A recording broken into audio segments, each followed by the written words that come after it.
तो hello friends and welcome back to my YouTube channel. Friends ये देखूँ बहुत पिला करी आसूला कि आमर जो आपंकर OPSC OCS exam pre result केबे आसो और बहुत पिला वेट करते सहित मेन्स एग्जाम रिटन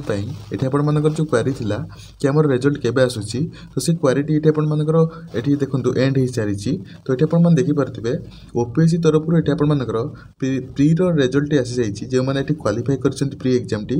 से आप चेक करेंगे निज निज रोल नंबर हिसाब से। तो ये देखो फ्रेंड्स ये पाखापाखि 4799 पिला क्वालिफाई कर 1573 पिला ये आप रोमान कैंडिडेट रही जो मैंने कि प्री एग्जाम टी क्वालिफाई कर। तो फ्रेंड्स ये देखो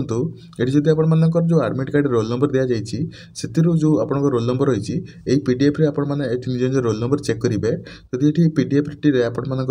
रोल नंबर अच्छी तो ये आप मेन्स एग्जाम क्वालिफाई कर। तो जो मैंने ये आपर क्वालिफाई कर जो मैंने वीडियो देखुं तो मत ये कमेंट जनातु ये आपर क्यों मैंने प्री एग्जाम टी क्वालिफाई कर मेन्स एग्जाम अपेयर कर। तो फ्रेंड्स जब वीडियो आपको पसंद आसो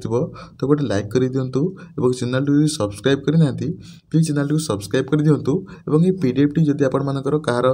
आवश्यक अच्छी तो आप टेलीग्राम चैनल टी पाइपर और सहित ये आप व्हाट्सएप ग्रुप टी जॉइन कर पाइपर। तो फ्रेंड्स नेक्स्ट वीडियो आप देखा से टेक केयर एंड बाय।